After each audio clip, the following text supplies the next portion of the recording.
انسان اپنے ابتدائی دور سے غاروں کے اندر زندگی گزارتا رہا ہے۔ غار انسانوں کا مسکن رہا تھا، جہاں وہ لکڑیاں جلاتے، جانوروں کا شکار کرتے اور یہاں ذخیرہ کرتے تھے۔ دشمنوں کے حملوں سے بچنے کے لیے بھی انسان غاروں میں ہی چھپا کرتے تھے۔ آج کی اس ویڈیو میں ہم اس مقدس غار کا تذکرہ کریں گے جس کا ذکر قرآن پاک کی سورہ کہف میں بھی آیا ہے، جس غار میں اللہ پاک کے برگزیدہ بندے ابدی نیند سوتے رہے ہیں، جنہیں اصحاب کہف کے نام سے جانا جاتا ہے۔ آج سے ہزاروں سال قبل روم کے ایک شہر میں ایک ظالم اور بت پرست بادشاہ کی حکومت تھی، جس کا نام دقیانوس تھا۔ اس کی حکومت میں جو شخص بھی بت پرستی نہ کرتا تھا وہ اسے قتل کروا دیتا تھا، مگر اس شہر میں کچھ نوجوان ایسے بھی رہا کرتے تھے جو صرف ایک اللہ کی عبادت کرتے تھے اور جنہوں نے بت پرستی سے انکار کر دیا تھا۔ جب بادشاہ کو اس نوجوان کی خبر ملی تو انہیں اپنے دربار میں بلایا۔ جب وہ بادشاہ کے سامنے حاضر ہوئے تو انہوں نے اپنا عقیدہ اس کے سامنے ظاہر کر دیا اور کہا کہ ہم ایک اللہ کے سوا کسی کے آگے نہ جھکیں گے۔ ان کے ان نڈر اور ہمت والے الفاظ سے بادشاہ کا دربار نعرہ توحید سے گونج اٹھا اور انہوں نے کھلے الفاظ میں بادشاہ کے مشرکانہ مذہب کا انکار کر دیا۔ دقیانوس نے ان کو 3 دن کی مہلت دی کہ اپنے ایمان سے پھر جاؤ، ورنہ میں تم کو سولی پر چڑھا دوں گا۔ جب 2 دن تو گزر گئے، تیسرا دن آیا تو وہ نوجوان کچھ توشہ لے کر رات کے وقت شہر سے نکل گئے۔ بیابانوں میں چلتے چلتے صبح ہو گئی اور وہ ایک پہاڑی سلسلے کے قریب پہنچ گئے جہاں ایک گہرا غار تھا، لہٰذا کچھ دیر آرام کرنے کے لیے وہ اس غار میں جا کر لیٹ گئے، جہاں انہیں گہری نیند آ گئی، اس لیے انہیں اصحاب کہف یعنی غار والے کہا جاتا ہے۔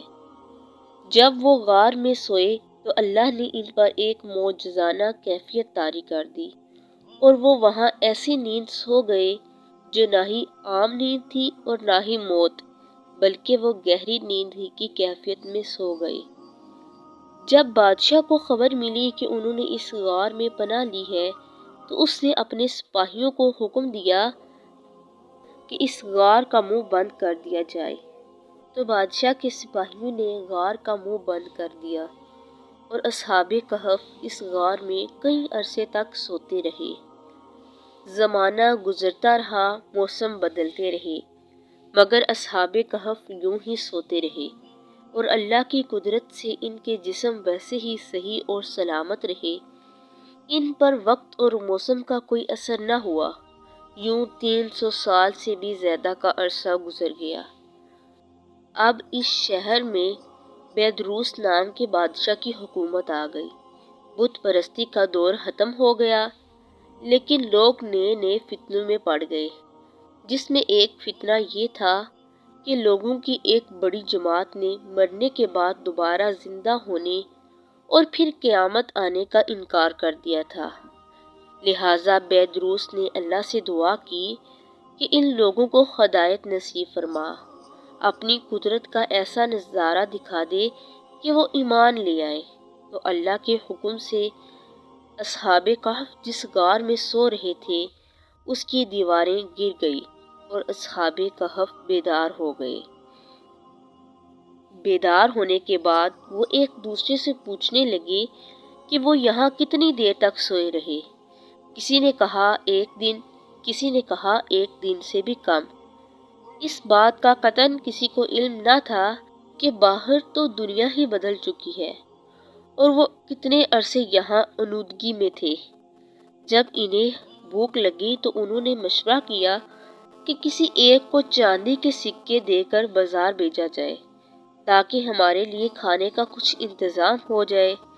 تو جب ان میں سے ایک شہر کی طرف گیا تو وہ حیرت زدہ رہ گیا۔ اس نے شہر کو بالکل تبدیل شدہ پایا۔ گھر اور مکان اونچے اونچے ہو گئے تھے، لوگوں کے لباس میں تبدیلی آ گئی تھی، کوئی شخص بھی آشنا نظر نہیں آتا تھا۔ وہ ایک دکاندار کے پاس گیا اور دکاندار کو سکے دے کر کھانے کی چیز مانگی۔ جب اس دکاندار نے اس سکے کو دیکھا تو پوچھنے لگا، تمہیں یہ سکے کہاں سے ملے؟ کیا تمہیں کوئی خزانہ مل گیا ہے؟ یہ تو سینکڑوں سال پہلے والے بادشاہ کے سکے ہیں۔ جب کہ اصحاب کہف کا وہ ساتھی اس بات پر اصرار کرنے لگا کہ یہ اسی دور کے سکے ہیں، لہٰذا بحث کی وجہ سے وہاں بھیڑ اکٹھی ہو گئی۔ اس نوجوان نے کہا، کل دقیانوس ہمیں قتل کرنے والا تھا، لہٰذا ہم لوگ ایک غار میں چھپ گئے تھے۔ لوگوں نے اسے بتایا کہ دقیانوس کو تو مرے ہوئے 300 سال گزر چکے ہیں اور یہ تو بیدروس کا زمانہ ہے۔ اس نے اپنی اس بات کو ثابت کرنے کے لیے لوگوں کو اس غار کی طرف جانے کا کہا۔ جب غار میں اصحاب کہف نے لوگوں کے ہجوم کو آتے دیکھا تو وہ یہ سمجھے کہ دقیانوس کی فوج نے انہیں ڈھونڈ لیا ہے، لہٰذا وہ اللہ سے دعا کرنے لگی۔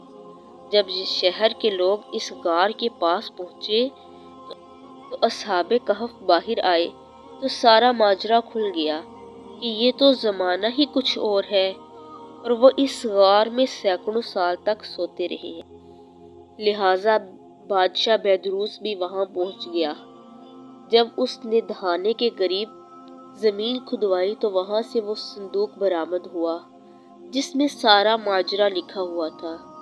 یہ معجزہ دیکھ کر لوگ حیرت زدہ رہ گئے اور سجدے میں گر پڑے تو لوگوں نے کہا، جیسے اللہ ان لوگوں کو اتنی گہری نیند اتنے لمبے عرصے کے لیے دے کر دوبارہ زندہ کر سکتا ہے تو اس کے لیے موت کے بعد دوبارہ زندہ کرنا کوئی مشکل نہیں۔